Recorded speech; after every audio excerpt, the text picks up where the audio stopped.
Hey, what's going on? It's Dr. Mike Nelson here. Today I wanted to talk about the death of rest periods. So, if you've looked at any programs I've written online, which I don't put a lot of them out there because almost everything I do is custom, typically what you'll see in most programs, which I don't do, is let's say you're doing DeLorme bench press, right? So DeLorme is a guy who came up with the 3x10 protocol that everybody uses. And it's an okay protocol to start, but there's a whole bunch of other things to do. He came up with that probably 5 decades ago now. And it would say 3x10, a 2-minute rest period. And the question I always had for trainers and people doing this is, okay, where did you get 2 minutes from? Because once you find out when you're actually working with actual real humans, you realize that everybody's ability to rest is completely different. If someone is brand new and their cardiorespiratory fitness is absolute dog crap, their VO2 is around 20, they are not going to feel very good. However, because they are brand new and maybe they've never done any weight training at all, they may not be able to recruit a fair amount of muscle tissue, so they might be able to skate by. However, as they keep lifting and they get more to an intermediate status, and their cardiorespiratory fitness is still piss poor, now they're really going to be super unhappy because they're probably not going to be able to use that 2 minutes as a long enough time to rest to do it again. All right, so let's say set 1, for simple math, let's say they're doing 135 and they do their 10 reps. Let's say for set 2, they're doing 135, but now they see 7, and for set 3, they only eke out 5. If I see this type of progression, I can almost bet you a large sum of money that their cardiorespiratory fitness is not up to par and their rest periods are too short. It's almost always one or two of those, right? So someone may have arbitrarily said, hey, just rest 2 minutes, and they may be needed here if we let them rest 4 minutes, then maybe they were able to squeak out 8 more reps. So again, we want to do high quality. Volume is the main driver for hypertrophy and even sometimes skill work if you want to get stronger. So I think rest periods have become very arbitrary.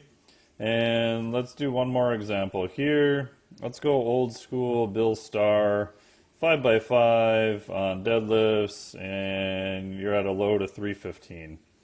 So set 1, you do 315 by 5, no problem. Again, and your program said your rest periods are 2 minutes. So you wait your 2 minutes, 315, easily hit 5, you rest 2 minutes, 315, now you're seeing a little drop off here, 315, you rest 2 minutes again, you're at 3, and set 5, maybe only eke out a double.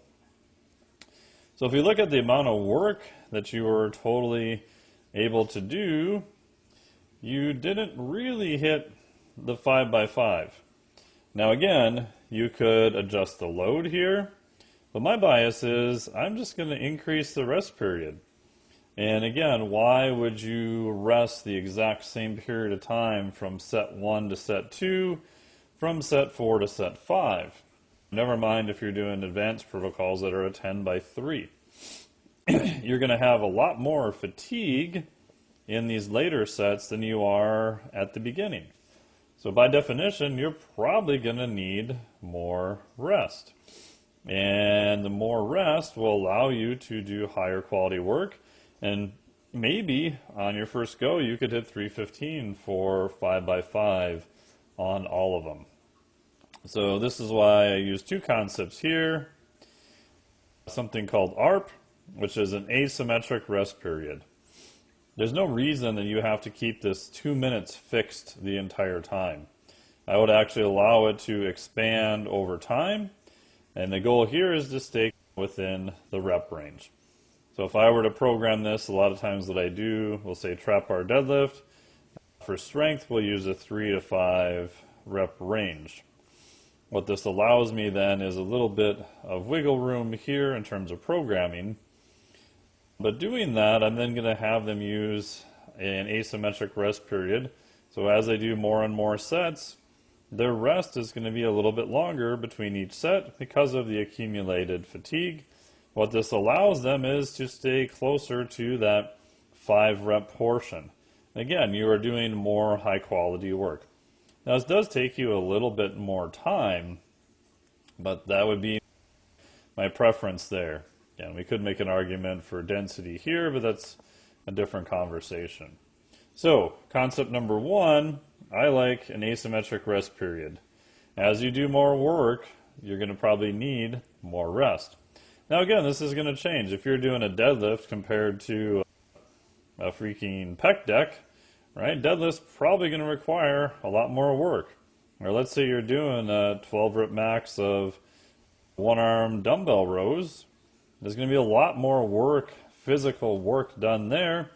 So your heart rate and everything are going to be a little bit higher. You're going to accumulate more fatigue than one-arm preacher curls. So it is exercise specific to the amount of work being done.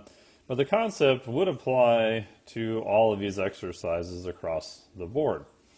So the next logical question then is, okay, that's great. You sold me that I need to use an asymmetric rest period. Cool. How the heck do I determine what rest period to use? And I like just using old school simple heart rate. So for this, in the Triphasic 2 book, there's a lot of ways to do a biofeedback heart rate. I've used this method for, probably well over a decade now. Most of the time, you're going to need some type of device. I like a watch because I don't want to look at my phone all the time. And most of the time, you are going to need a physical polar heart rate strap. The watch, in terms of opticals, to try to get heart rate, they're getting a lot better. Maybe by the time you watch this in the future, they might be okay. But right now, I still like old school heart rate strap, which you can usually pair to your watch. So I use a Polar H10, and I pair that to my Garmin Phoenix watch. Again, you can do this to your phone. You could do it to something else too. You don't necessarily need to have the super fancy stuff. But I do find having the heart rate strap is probably going to be the best. But you could try to still play with it with the optical on your watch. Simply what you're going to do is, let's say I'm going to do set 1. Back to my 315 deadlift, I do 5 reps. Great. And I'm going to rest then until my heart rate gets into the, for most people, it's going to be 85 to 100 beats per minute. If you're really doing strength work and you're really pushing the technical end, it might be closer to 85. If you're really pushing preacher curls and hypertrophy and you've got pretty good conditioning, you might be able to sneak by it even like 110 or so. What we want to do is we want to rest completely to reduce as much fatigue as possible to get the greatest performance for the next set. Right? That performance is literally doing more high quality work, volume, which even if your goal is muscle, is going to drive muscle and strength adaptations. So you would simply wait to, let's say, heart rate hits 100, great. Now set 2, do 315, great. I got 5 reps. Wait till my heart rate goes back down to 100, set 3, 315, and I got 5 reps again. And what you'll find is that this is a pretty darn good indicator. And as you do more sets, you will find that it's going to take a little bit longer in terms of time to get back to a baseline. And what I found over time is you don't have to get all the way back down to your resting heart rate of 72 beats per minute. I find 100 for vast majority of people. Again, there's a fair amount of variability there. But I find 100 is a pretty good place to start. And again, check your reps. If you're trying to stay in a 5 rep range and you get to 100 and set 2, you only get 2, okay, maybe I want to be a little bit more aggressive with this. Maybe now I want to wait till I hit 90 beats per minute. So you'll be able to auto adjust it to yourself really fast. In summary here, I haven't used conditional rest periods in training programs now for probably 15 years, probably longer than that, to be honest.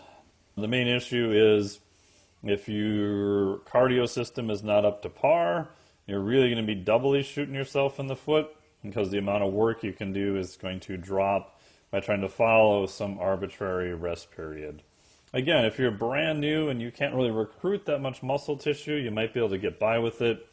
But anyone who's been lifting for a while, even intermediate status, will run into this.